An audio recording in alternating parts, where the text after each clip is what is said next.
Assalamualaikum anak-anak yang hebat. Salam sehat dan salam sejahtera buat kita semua. Apakah anak-anakku semangat untuk belajar hari ini? Ya, pastinya harus tetap semangat karena kita harus selalu merefresh apa yang kita ketahui setiap hari. Di video sebelumnya kita sudah membahas tentang karakteristik materi, yaitu zat padat, zat cair, serta zat gas, dan unsur senyawa dan campuran. Di video ini kita akan mempelajari tentang larutan asam, basa, dan garam, serta indikator-indikatornya. Tujuan pembelajaran yang diharapkan setelah kalian mempelajari materi ini adalah 1. Dapat membedakan sifat larutan asam, basa, dan garam. 2. Dapat mengidentifikasi sifat asam dan basa suatu larutan. 3. Menyebutkan contoh indikator alami dan indikator buatan yang digunakan untuk mengidentifikasi larutan asam dan basa. Campuran adalah gabungan dua atau lebih zat dengan perbandingan tidak tetap tanpa melalui reaksi kimia. Nah, campuran di sini dapat dibedakan menjadi campuran homogen atau campuran yang serba sama dan campuran heterogen. Campuran homogen atau yang biasa dikenal larutan dikelompokkan menjadi 3 berdasarkan sifatnya, yaitu larutan asam, larutan basa, dan larutan garam. Baik anak-anak, mari kita mengenal tentang larutan asam.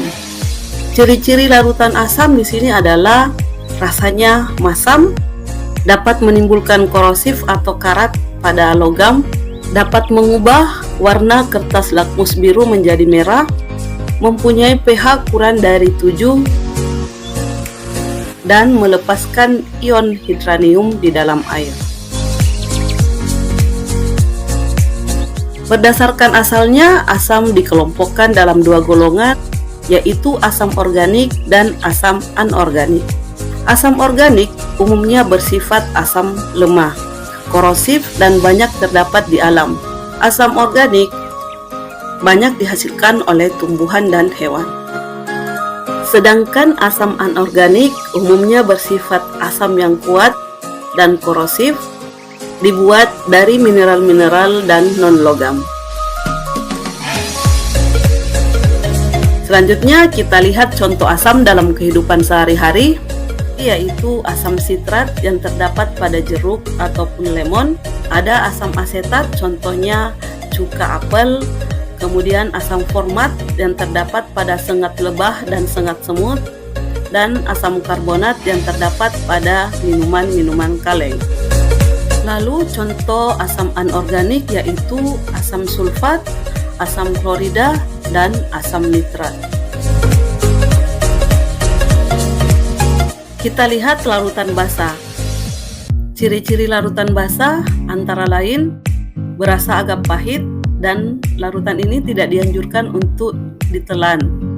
Terasa licin di kulit, mengubah warna kertas lakmus merah menjadi biru, mempunyai pH lebih dari 7, dan melepaskan ion hidroksida di dalam air.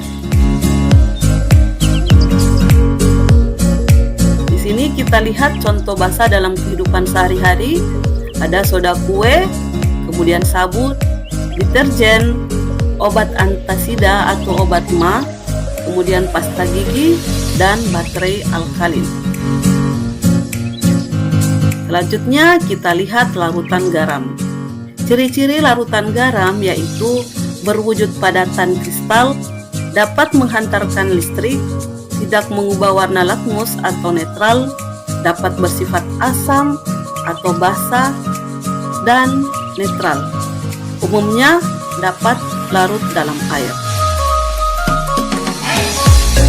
Contoh garam dalam kehidupan sehari-hari yaitu ada natrium klorida atau garam dapur, kemudian ada amonium klorida yang terdapat pada baterai kering, ada kalsium karbonat yang terdapat pada cat tembok, dan natrium bikarbonat atau baking soda. Selanjutnya, mari kita mengenal tentang indikator. Suatu larutan asam atau basa dapat diketahui dengan menggunakan suatu alat yang dinamakan indikator. Indikator adalah suatu senyawa yang dapat menunjukkan perubahan warna apabila bereaksi dengan asam atau basa. Indikator asam basa dapat dibedakan menjadi dua, yaitu indikator alami dan indikator buatan. Indikator alami merupakan bahan alam yang dapat berubah warnanya dalam larutan yang sifatnya berbeda. Contohnya beberapa tumbuhan. Sedangkan indikator buatan adalah indikator yang sudah dibuat di laboratorium atau di pabrik alat-alat kimia. Contohnya kertas lakmus dan larutan indikator. Baik, di sini kita lihat contoh indikator alami, yaitu kunyit, bunga mawar, kubis ungu, kulit buah mangga, hanjuan, dan bunga kembang sepatu. Sedangkan contoh indikator buatan yaitu ada kertas lakmus, ada pH meter, indikator universal, dan larutan indikator.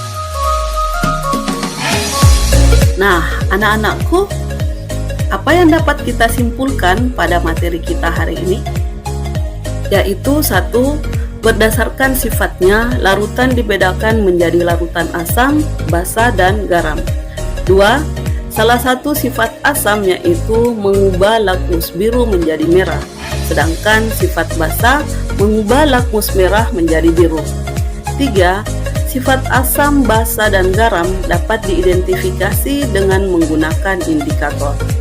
Empat, indikator ada dua jenis, yaitu indikator alam dan indikator buatan. Nah, anak-anakku, terima kasih sudah menonton dan sudah belajar bersama Ibu. Ingat, prestasi tidak akan diraih tanpa semangat. Tetap semangat belajarnya. Salam sehat, salam juara. Sampai berjumpa pada video selanjutnya. Assalamualaikum warahmatullahi wabarakatuh.